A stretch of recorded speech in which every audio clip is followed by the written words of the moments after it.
बिस्मिल्लाहिर्रहमानिर्रहीम। अस्सलाम वालेकुम। लगता है इस मरतबा फार्म 47 पर आने वाली वफाक और पंजाब की हुकूमत को अवाम से कोई गरज ही नहीं है। एक तरफ किसान सरापा एहतजाज हैं, दूसरी तरफ डॉक्टर्स और सरकारी मुलाजमीन असातिज़ा अपनी जगह पर एहतजाज कर रहे हैं।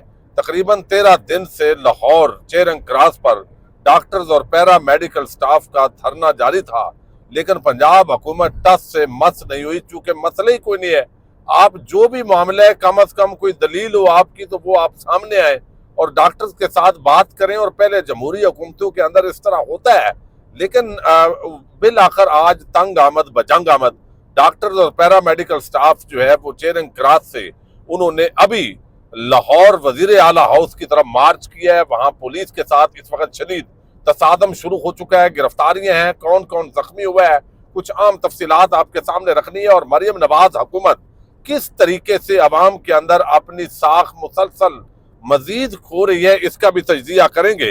दूसरी तरफ अलीमा खान इमरान खान की हमशीरा और तहरीक इंसाफ की लीडरशिप, कल आपने देखा मुलाकात का दिन था, अडयाला जेल के अंदर मुलाकात नहीं हुई और आज इस्लामाबाद हाई कोर्ट के अंदर वो पहुंचे हैं कि जाई साहब अगर आप अपने अहकामात पर हुक्म पर अमल दरामद नहीं करवा सकते तो आप यहाँ कुर्सी पे क्यों बैठे हुए हैं। ये मैसेज उन्होंने देना था, लेकिन जज साहब मौजूद थे। उसके बाद जो है वो कैसे पतली गली से फरार हुआ वो मैंने आपके सामने रखना है। बांग्लादेश और पाकिस्तान के पिछले कुछ अरसे से ताल्लुकात बेहतर हुए। हसीना वाजद जो ही वहां बांग्लादेश से फरार हुई हैं तो उसके बाद इंडिया के बजाय बांग्लादेश और पाकिस्तान के ताल्लुकात में बेहतरी आई है। लेकिन अब उन्होंने जो मुतालबात पाकिस्तान हुकूमत के सामने रखे हैं, ये भी इमरान खान के बयानिए की एक किस्म की इन हालात के अंदर एक तईद है। इस पे भी मुख्तसर बात करेंगे। उम्मीद है वीडियो आप समाप्त करेंगे और हमेशा की तरह अपने कीमती फीडबैक से ज़रूर आगाह करेंगे। इस वक्त अगरचे हम ट्रैवल कर रहे हैं, लाहौर के मैं बिल्कुल करीब हूँ और बच्चे साथ हैं और उनके जो अंकल हैं मेरे भाई हैं पीछे, खालिद नदीम गोंदल जो है ये आज इंशाल्लाह ओवरसीज हैं और बैरून मुल्क चले जाएंगे। इनको हम छोड़ने पहुंचे हैं। लेकिन बात जो मैंने आपके सामने रखनी है वो ये है कि इस वक्त जो है आप देखिए कि बांग्लादेश जो है उसने मुतालबात वही की है। जब आपने किसी से ताल्लुकात अच्छे करने हों तो फिर लाजमी बात है जो आप गलतियां करते हैं उसको तस्लीम करते हैं और फिर आगे गलतियां ना दोहराने का अज़्म करते हैं और अच्छे जो ताल्लुकात हैं उनको लेके आप आगे बढ़ते हैं। और इस वक्त जो है वो बांग्लादेश ने जो मुतालबात अबूरी हुकूमत ने किए हैं अब वो बड़े संजीदा किस्म के मामलात हैं, जिस पर अब कुछ जो लोग हैं अब वो कहना शुरू हो गए हैं कि ये बड़ी ज्यादती है और पाकिस्तान से ये मुतालबात नहीं होने चाहिए। एक उसके अंदर जो मुतालबा है वो ये है कि वाजबात की मद में 4 अरब 32 करोड़ डॉलर हमें वापस किए जाए। यानी जब पाकिस्तान का क़याम अमल में आया है तो उस वक्त पाकिस्तान के पास खजाना था, कराची हेडक्वार्टर था दारुल हुकूमत और 2 लाख तो हो गया, बांग्लादेश अलहदा रियासत बन गई। लेकिन बताया जा रहा है कि उस वक्त 4 अरब जो अमाउंट बनती है 32 करोड़ उसकी सारी जो एवेल्युएशन हुई होगी उस मामले के अंदर जो है वो सारी चीज जो है वो देखने की जरूरत है। तो ये रकम एक तो उन्होंने मांगी है। दूसरा उन्होंने कहा है कि जिस तरह 1971 के अंदर आपने हमें 2 लाख किया है और जिस तरह जुल्म किए हैं, जो मजालम ढाए गए हैं, जैसे आपने ज्यादती की है, इस पे पाकिस्तान की रियासत बांग्लादेश से माफी मांगे। अब ये माफी भी मांगनी बनती है। इस वक्त की एस्टैब्लिशमेंट के लिए ये मुश्किल होगा, लेकिन पाकिस्तान की एस्टैब्लिशमेंट ने जिस तरह पाकिस्तान 2 लाख किया था उस पे आज भी किताबों के अंदर भी वो सारी कहानियां आज वो जिक्र हैं जो कल हमारे आर्मी चीफ साहब ने खिताब में भी कहा कि आपने जरूर आने वाली नस्लों को ये कहानियां सुनानी है। तो पहली जो नस्ल ने कहानियां सुनाई है 1971 और पाकिस्तान की अलहदगी की, उसके मुताबिक बड़ी ज्यादतियां की गई हैं और याहिया खान साहब जिस तरह टुन होते थे वो सारी कहानियां, और एक मफलूज फालज जरा शख्स गुलाम मोहम्मद वो यहाँ हुकूमत करता रहा 3 साल तक इस मुल्क के अंदर। एक अमरीकी खातून सेक्रेटरी वो जो है रूल करती रही है, लेकिन उसका नाम आप कहीं नहीं सुनते। अच्छा, दूसरी तरफ बांग्लादेश के अंदर फंसे हुए जो पाकिस्तानी हैं उनकी तादाद भी कोई 3.5 लाख के करीब है। وہ کہتے ہیں بھئی اپنے یہ بندے لے لیں، یہ مہربانی کریں. اور پھر 1970 کے طوفان متاثرین جو ہے ان کے حوالے سے بھی جو غیر ملکی امداد ملی تھی پاکستان کو، جو طوفان آئے تھے اس دوران، اس کے اندر جو ہمارا حصہ ہے وہ بھی واپس کریں. تو بنگلہ دیش جو ہے اس نے یہ مطالبات رکھے. اب کچھ دنوں بعد جو پاکستان کے ایک وزیر خارجہ بنائے گئے ہیں، جن کا دل تو وزارت خارجہ میں نہیں لگتا، وزیر خزانہ ہی وہ اپنے آپ کو سمجھتے ہیں، اور وہ ہیں جناب اسحاق ڈار. وہ چند دنوں بعد بنگلہ دیش کا دورہ بھی کرنے جا رہے ہیں. یہ جو مذاکرات ہوئے ہیں یا بات چیت ہوئی ہے، یہ سیکٹری جو ہمارے پاکستان کے ہیں ان کی ملاقات سیکٹری سے ہوئی ہے بنگلہ دیش میں، تو انہوں نے یہ مطالبات کی ہے. اچھا، دوسری طرف اس وقت جو ہے وہ علیمہ خان آج پہنچی، میں نے آپ کو بتایا خبر. اب مسئلہ یہ ہے کہ پاکستان کے اندر جس طرح باقی سارا سسٹم یرغمال بنا لیا گیا، تو عدلیہ کے اندر تو اس پاکستان کی تاریخ کے اندر مارشل لا کے ادوار کے اندر بھی کچھ ججز ایسے ہوتے تھے جو کم از کم قانون اور آئین کا کچھ پاس رکھتے تھے. ان کو کچھ نہ کچھ اتنی شرمندگی ہوتی تھی کہ یار یہ پاکستانی قوم ہے، اس ٹیکس پیئر کے پیسے پہ ہم پل رہے ہیں، ہمارے اللہ تللے، ہمارے بچوں کے معاملات، ہماری یہ گاڑیاں، پروٹوکول، تو ہمیں پاکستانی قوم کے لیے کچھ نہ کچھ کرنا ہے. لیکن 26ویں آئینی ترمیم کے بعد جو ججز آئے ہیں اور جس طرح یہ ٹرانسفرز ہوئی ہیں، اس سے لگتا نہیں ہے کہ ان ججز کو کوئی اس حوالے سے کوئی مسئلہ ہے. جیسے آل شریف اور آل زرداری کو عوام سے کوئی سروکار نہیں ہے، چونکہ بنانا تو اسٹیبلشمنٹ نے ہے، حکومت تو ان کے ساتھ یس رکھنی ہے. اب یہ بھی ایسا ہی کر رہے ہیں. اب آج علیمہ خان جو ہے وہ اسلام آباد ہائی کورٹ پہنچی ہیں، اور وہاں پر جب پہنچی ہیں تو اس سے پہلے وہاں جو ہمارے رپورٹر دوست ہیں فیصل عباس کھر، انہوں نے بتایا کہ اس سے پہلے جب پوچھا گیا تو انہوں نے کہا جی ادھر ہی ہیں قائم مقام چیف جسٹس سرفراز ڈوگر صاحب. لیکن جب وہ پہنچی تو ان کو عملے نے بتایا کہ جج صاحب ادھر نہیں ہے. تو مطلب کیا ہے کہ پتلی گلی سے جج صاحب نکلے ہیں.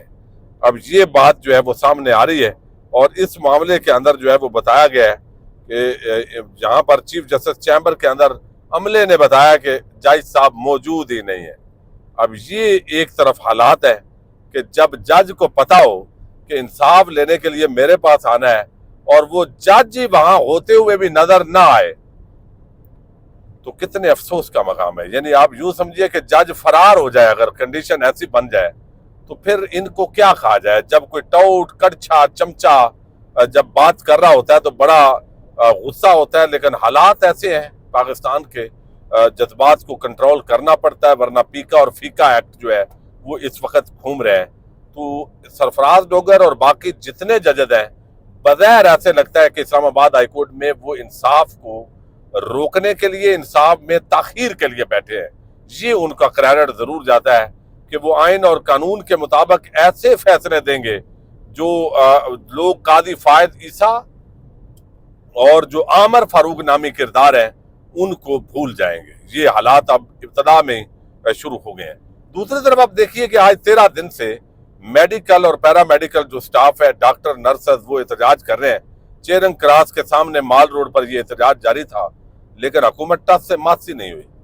ہوتا ہے کہ کوئی بھی آپ جمہوری ملک کے اندر ہوتے ہیں نا، عوام سے ووٹ لیتے ہیں، تو ہر جمہوری ملک کے اندر جو حکومتیں ہوتی ہیں ان کے اندر غیرت اور وہ رتی ہوتی ہے. وہ اس وجہ سے کہ انہیں پتا ہوتا ہے کہ ہم نے عوام کے ووٹوں سے منتخب ہو کے ایوانوں کے اندر پہنچنا ہے. لیکن جب آپ فارم 47 کے ذریعے حکومت میں آتے ہیں تو آپ کو کوئی مسئلہ نہیں ہوتا. یعنی کسانوں کو تھوڑی سی امداد دے کے، یعنی اس ملک میں آپ جو فلور ملز والے بزنس مین ہیں ان کی آپ سبسڈی دیکھیں گے تو وہاں ممکن ہے 100 ارب کی دے دیں، اور پورے ملک کے جو کسان ہیں، پنجاب کے خاص طور پر کسان، ان کے منہ میں زیرہ 5000 فی ایکڑ، وہ بھی 5 سے اوپر 12 ایکڑ تک کے جو کسان ہیں ان کے لیے کر کے تو ہم آپ کو قرضہ دیں گے، آپ اگلی فصل بوئیں. دیکھا ہے کہ مریم نواز کے آنے سے آٹا نیچے آ گیا ہے. وہ بھائی اگر جرت ہے تو فوجی فرٹیلائزر کی ڈی اے پی جو ہے وہ 13,000 14,000 میں مل رہی ہے، اس کو 3,000 پہ لے آؤ. جرت ہے تو سرمایہ دار جو ہے نچوڑ رہا ہے اس وقت پاکستان کے عام آدمی کو. اچھا، دوسری طرف جو ہے وہ اس وقت جو ہے وہ انہوں نے آج بالآخر مارچ کیا کہ بھائی ادھر بیٹھنے کا تو فائدہ کوئی نہیں ہے، چلیں وزیر اعلیٰ ہاؤس کے سامنے چلتے ہیں. تو وہاں وہ گئے ہیں، اور اس وقت شدید قسم کا، جب میں آپ سے مخاطب ہوں، تصادم شروع ہے. गिरफ्तारियां हो रही हैं। इस वक्त ताज़ा तरीन जो खबरें हैं उनके मुताबिक माल रोड मैदान जंग बना हुआ है। हेल्थ वर्कर्स, डॉक्टर्स, उनका धरना है, जोशो खरोश भी है, लेकिन वहां पर वाटर कैनन का इस्तेमाल किया गया है। खवातीन की जो वहां पे मौजूद है इस वक्त लेडी कांस्टेबल को इस्तेमाल किया गया है। गिरफ्तारियां अमल में आई हैं और ख़ास तौर पर जो है वो बहुत से डॉक्टर जख्मी हुए हैं। डॉक्टर सलमान हसीब जो यंग डॉक्टर एसोसिएशन के रहनुमा है, डॉक्टर शुएब नियाज़ी, डॉक्टर इमरान भट्टी, डॉक्टर मुदस्सर नवाज अशरफी, ये जख्मी हुए हैं। फिर लाहौर के अंदर जो है तशद्दुद से एक लेडी हेल्थ वर्कर जो है वो बेहोश हुई है। फिर इसके साथ जो है वो किसान अपना रोना रो रहे हैं। यहाँ पे जो है लाहौर लेडी हेल्थ वर्कर्स पर पुलिस का ये जो दावा है या जिस अंदाज के अंदर उन्होंने ये सारा किया है, तो इस वक्त जो है वो शदीद किस्म का जो तसादम है वो जारी है। डॉक्टर शुएब नियाज़ी इस वक्त बेहोश है, उनको लाने की कोशिश की जा रही है और मैं देख रहा हूँ इस वक्त जो है वो तसादम हजारों जो हेल्थ वर्कर्स और डॉक्टर्स हैं उनके खिलाफ क्रैकडाउन शुरू कर दिया गया है, गिरफ्तारियों का सिलसिला शुरू है। तो ये जो सारी सूरत हाल है ये बुखलाहट का शिकार है कि भाई अगर वहां पे जाके बैठ जाएंगे, एहतजाज करेंगे, तो कोई भी अगर आपके अंदर रत्ती बार भी कोई है कि अवाम का सामना करना है तो आप लॉजिक के साथ बात करो, आप उनसे मुज़ाकरात करो, आप लोगों को बताओ, पंजाब के लोगों को कि भाई ये फायदा है आपका, ये नुकसान है, हमने आपको ये फायदा दे रहे हैं और हुकूमत जो है ये कोशिश कर रही है, डॉक्टर ये ज्यादती कर रहे हैं, तो बोलने ही नहीं, खामोश रहना है, सिर्फ डंडे की जबान से बोलना है। तो ये तो बड़ी एक अजीब किस्म का माहौल है, बदमाशी वाला।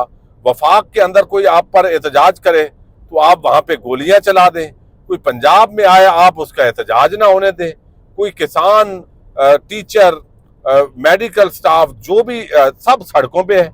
महंगाई, बेरोजगारी बढ़ चुकी है, लेकिन टीवी चैनल्स को इश्तिहारात की हड्डी जब डालते हैं तो वो कहते हैं सत्ती खैर है, मुल्क बहुत अच्छा चल रहा है। तो ये मामलात जो है वो बड़े जो है बदकिस्मती से खराबी की तरफ है।